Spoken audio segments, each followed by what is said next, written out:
El verano siempre trae consigo recuerdos felices, las tardes soleadas, las risas de los amigos y las noches interminables bajo las estrellas. Pero para mí, este verano cambió por completo lo que significa la palabra hogar. Era una noche de tormenta, esas en las que los relámpagos iluminan cada rincón de la habitación como si fueran flashes de una cámara, y yo estaba solo en casa. Mis padres habían salido a cenar, dejándome con la promesa de regresar temprano. Pero el tiempo pasaba y el sonido de la lluvia golpeando los ventanales se hacía cada vez más intenso.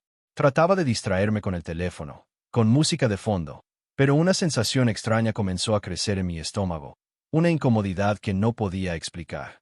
Recuerdo haber sentido un escalofrío que me obligó a levantarme y cerrar las ventanas. La tormenta era feroz, y pensé que quizás solo era el viento el que hacía que todo sonara tan inquietante. Pero al entrar a mi habitación, noté algo fuera de lugar. La ventana estaba abierta de par en par. Estoy completamente seguro de que la había cerrado horas antes. Me acerqué con cautela, el corazón latiendo rápido, tratando de convencerme de que tal vez me había olvidado. Cerré la ventana y me aseguré de bloquearla, pero en ese momento escuché un sonido seco, metálico, proveniente del closet. Un golpe, como si algo pesado hubiera caído al suelo. Me quedé inmóvil, conteniendo la respiración. La tormenta afuera parecía callarse por un instante, como si el mundo entero esperara a que yo diera el siguiente paso. Reuní el valor suficiente para acercarme lentamente al closet, y cada paso se sentía eterno. Cuando extendí la mano hacia la manija, otro ruido se escuchó, más fuerte, más claro. El sonido de una herramienta cayendo y rodando en el suelo. Mis dedos temblaban y, aunque mi mente gritaba que corriera, mis pies se mantuvieron firmes. De pronto, la puerta del closet se abrió apenas unos centímetros, y lo vi. 2 pies desnudos, cubiertos de barro, sobresalían de. No eran los míos, ni podían ser producto de mi imaginación. Alguien había estado dentro de mi habitación todo ese tiempo, escondido, esperando. El rayo iluminó la escena y por un instante pude ver una sombra alargada, una silueta encorvada que respiraba agitada, como un depredador a punto de atacar. El pánico me devolvió el control de mi cuerpo. Salí corriendo de la habitación, bajé las escaleras sin mirar atrás y me lancé a la lluvia torrencial afuera. Corrí hasta la casa de mi vecino, golpeando la puerta con todas mis fuerzas mientras las lágrimas se mezclaban con el agua. Cuando finalmente abrieron y les conté lo que había visto, llamaron a la policía. Al regresar más tarde, los oficiales encontraron huellas de barro en mi habitación y una llave inglesa tirada dentro del closet. Nunca descubrieron quién había estado ahí ni cómo había entrado. Pero desde esa noche, cada tormenta de verano me recuerda que, en el lugar más seguro del mundo, alguien puede estar esperándote en silencio. El verano suele prometer libertad y noches que se estiran hasta el amanecer, pero una tarde de julio cambió mi idea de seguridad para siempre. Mis padres salieron a un evento importante y, con la tormenta embraveciéndose fuera, me dejaron solo con instrucciones claras: cerrar todo, dejar una luz encendida y no moverme del sofá. Al principio fue divertido. La casa entera parecía un secreto solo para mí, con la lluvia marcando un ritmo hipnótico contra los cristales. Pero cuando el cansancio me venció y me quedé dormido, el sueño fue un paréntesis engañoso. Desperté más frío que de costumbre y con una sensación aguda de que algo no encajaba. Me levanté y comprobé los seguros como me habían pedido. Puertas cerradas, persianas echadas, todo en su sitio. Aún así, el frío persistía, un frío que no venía del clima sino de la casa misma, como si alguien hubiera abierto una rendija en el mundo y el aire helado hubiese entrado por ella. Subí a mi habitación con la intención de dormir otra vez. Pero el viento y la lluvia se mezclaban con crujidos extraños que no pertenecían a tormenta alguna. Cada vez que un relámpago partía la noche, la casa se iluminaba y yo buscaba la lógica en esa sinfonía de sonidos. La lógica no apareció. La inquietud se convirtió en miedo cuando, en un destello de luz, vi que la puerta del armario estaba entreabierta. Cabía la posibilidad de que la hubiese dejado así antes, pensé, pero el estómago me dijo lo contrario. Avancé a paso lento, midiendo cada respiración, y justo cuando estiré la mano para tocar la manija, algo metálico cayó y vibró contra el suelo con un sonido que parecía filmar mi pulseada. No hubo gritos, solo la sensación de que alguien me observaba desde dentro de la oscuridad. De la penumbra surgieron 2 pies, cubiertos de barro, amarillentos por la suciedad y con pequeñas heridas que recordaban a arbustos afilados. La figura no se movió para recoger la herramienta que había caído. Se quedó quieta, respirando, como si la tormenta fuera un telón detrás del cual alguien se alimentaba del miedo. No pude parpadear sin pensar que ese simple gesto me revelaría y provocaría algo peor. La estatura, la postura, la forma en que la lluvia colaba en la piel de esos pies se quedaron grabadas en mí como una fotografía mala que no puedes borrar. Corrí. Bajé las escaleras. Me escondí bajo la mesa del comedor y escuché cómo esa presencia tropezaba por la casa, golpeando, buscando, hasta que finalmente la puerta principal se cerró con un portazo y el silencio volvió a reinar. A la mañana siguiente recogí la llave inglesa y borré las huellas en el suelo con la ingenuidad de quien no sabe contarlo todo. Tardé años en admitir la verdad. Aún hoy, cuando cae la lluvia de verano, me tiemblan las manos y siento a un invasor invisible rozando la puerta del armario, recordándome que la seguridad es frágil y que, a veces, la casa más cálida es la que guarda el secreto más frío. Empezó como un sueño extraño en una noche templada de junio. Me veía a mí mismo desde el techo, como si flotara y observase mi propia habitación desde arriba. No era una vista cómoda. Me miraba a distancia, como quien inspecciona una pantalla de seguridad, impotente para interactuar. Al principio pensé que era una pesadilla más, una de esas imágenes confusas que dejan un gusto amargo, pero con el tiempo la repetición le dio peso y la repetición comenzó a parecer una advertencia. Cada sueño traía los mismos detalles, un reloj digital que contaba hacia atrás, dibujos simples pegados a la pared y un tren de juguete que yo creía perdido. La primera vez que aparecieron, pensé en un trauma infantil olvidado. La segunda, en una coincidencia. La cuarta, ya no pude negarlo. Alguien o algo había sembrado esos elementos en mi cabeza. Y siempre, sin falta, él estaba en la ventana. Un hombre de pelo gris con una cicatriz en la frente, que me miraba con una calma que helaba. En el sueño arañaba el vidrio con dedos huesudos como si intentara abrir una rendija al otro lado. Despertaba sudando y, sin embargo, por más que corría a la ventana, no encontraba rastro alguno, ni huellas, ni marcas, nada. Era como si mi noche y su presencia convivieran en distintas capas de la realidad. Mi familia lo minimizó al principio.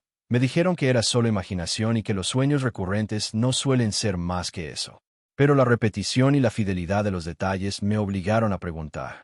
Fue entonces cuando mis padres me contaron de alguien llamado Brian, un hombre conocido en la casa cuando yo era demasiado pequeño para recordar. Lo nombraron con una voz que evitaba demasiado. Dijeron que ya no estaba en nuestras vidas y que su rostro, según ellos, tenía una cicatriz contundente, justo donde yo había visto la marca en mis sueños. Todo encajó de golpe y mi vientre se llenó de preguntas que no tuvieron respuestas. Con el tiempo las pesadillas cesaron y la vida tomó su curso normal. Hasta que una noche, años después, al despertar tuve la sensación más nítida de frío en la cara y el instinto me empujó a mirar por la ventana. Algo se movió. Solo un parpadeo, pero suficiente para hacerme gritar. Mis padres irrumpieron y recorrieron la casa en búsqueda de señales. Encontraron huellas muy tenues bajo mi ventana.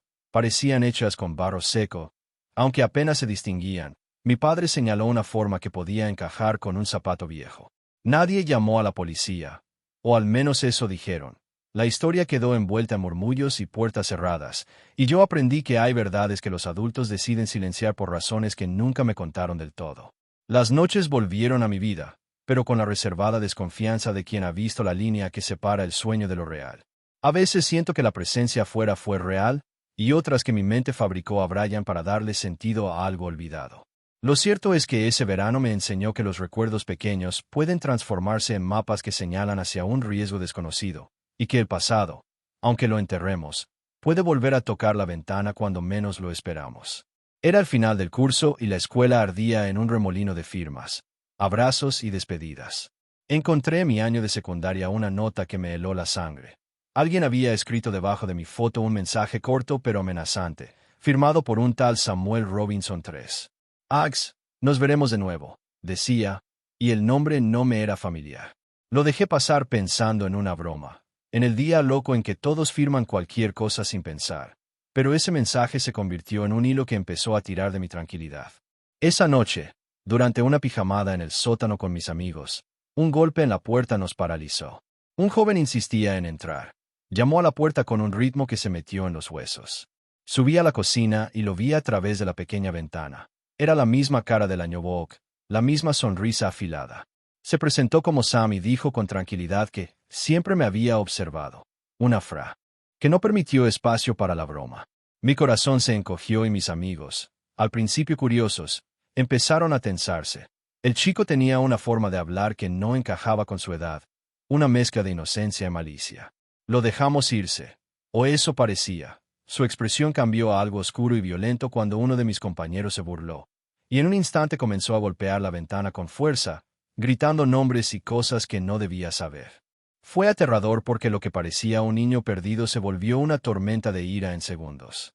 Mis padres bajaron corriendo, y Sam desapareció tan rápido como había llegado. A la mañana siguiente supimos algo más inquietante. La escuela había expulsado a un alumno semanas antes. Extrañamente, no aparecía ningún registro que confirmara su existencia real en el barrio.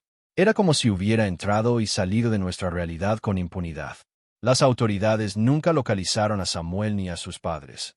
Algunos profesores fingieron no recordar detalles para evitar problemas, y la comunidad decidió transformar el suceso en rumor antes que en investigación. Desde entonces, cada vez que recibo una nota anónima o siento una presencia fuera de la ventana, vuelvo a esa noche en que un mensaje en tinta negra me señaló que alguien me observaba más de lo que quiero admitir. Vivir en la misma casa después de eso fue aprender a medir el silencio con cuidado, porque lo que no se ve puede ser quien menos imaginas y venir de donde menos lo esperas. Noche cerca del final del verano, cuando el calor aún pegaba pero la brisa ya prometía cambios. Yo y 3 amigas aceptamos la invitación de pasar un fin de semana en una casa de playa apartada. Fue un escape idílico, arena privada, casa moderna y el rumor lejano del mar como única compañía. La primera noche transcurrió entre risas y juegos, hasta que, a la madrugada, alguien tocó la puerta con una urgencia que no pertenecía a turistas. Era una joven descalza, con la ropa hecha jirones y los ojos vacíos de quien ha visto algo que no puede nombrar. Nos pidió que la lleváramos a casa, dijo una dirección vieja y confundida, y aceptamos movidas por una mezcla de solidaridad y curiosidad. En el camino no dijo mucho, su respiración era rápida y sus manos estaban manchadas con barro. Al llegar a la dirección, giré para hablarle y en el asiento trasero no había nadie. Se había desvanecido sin dejar rastro. Pensé en un truco, en una broma pesada, pero la casa a la que habíamos ido pertenecía a una familia local que, al contactarla, confesó algo siniestramente humilde. Su hija había muerto años atrás en aquel camino, en un accidente de coche que nadie pudo explicar del todo. De pronto, la playa y su calma nos parecieron otra cosa. La carretera donde habíamos encontrado a la chica era famosa en el pueblo por accidentes extraños, y más de uno decía haber visto a una joven caminando descalza al borde del asfalto. No quisimos hablarlo con nadie por miedo a sonar supersticiosos, pero la sensación de haber transportado algo que no pertenece a nuestro tiempo quedó tatuada en el aire. Esa noche me costó dormir. Me repetí que había sido casualidad, un caso de gente confundida en la oscuridad, pero la duda se abrió paso como una grieta que nunca se cerró. Años después, al recordar ese verano, me pregunto si fue un encuentro con un fantasma que necesitaba compañía o un reflejo de nuestras propias culpas por no mirar con suficiente atención. Lo cierto es que en la carretera donde la vimos se colocó luego una placa en memoria de la joven, y la gente del pueblo advierte a los forasteros: si ves a alguien pidiendo un camino a las 3 de la mañana, no te gires para buscarla al apagar las luces. Aprendí que, en verano, la nostalgia puede traer consigo rostros que no pertenecen a la temporada, y que a veces las almas no llenas piden simplemente ser recordadas. Pensábamos que un alquiler entre amigos en una cabaña del bosque sería la escapada perfecta antes de que acabara el verano. Asado, fogata y memorias para el resto del año. La cabaña, apartada y mínima, tenía paredes finas y una sensación de retiro que resultó ideal hasta la primera noche. Al principio fueron sonidos sutiles, el roce de ramas, el viento aleteando las tejas, ruidos que en la ciudad ignoraríamos sin problema. Pero cuando notamos que la comida desaparecía del refrigerador y que había huellas mojadas sobre la mesa, la atmósfera cambió de inmediato. Decidimos no contarnos historias y mantener la calma, hasta que uno de nosotros instaló el grabador del móvil en la mesita de noche, por si acaso. La siguiente mañana reproducimos la grabación con la intención de reírnos de algún ruido tonto, pero lo que escuchamos sacudió todo lo que habíamos creído posible. Respiraciones lentas y profundas, pasos que entraban y salían del cuarto, y un susurro que parecía rozar la oreja. No había explicación racional. La cabaña no mostraba signos de haber sido forzada, pero había rincones bajos y accesibles donde alguien podría haberse ocultado. Cuando la policía revisó la zona, hallaron una red de espacios entre el suelo y las paredes, una especie de refugio improvisado que alguien había usado para vivir discretamente durante semanas. Encontraron prendas viejas, restos de comida y evidencias de que la persona había observado a los huéspedes sin ser vista. La idea de que una presencia habitara esa casa mientras nosotros dormíamos se volvió demasiado real. Alguien había vivido a nuestra espalda, moviéndose en el silencio como quien conoce el mapa de la intimidad. Nos fuimos esa misma noche.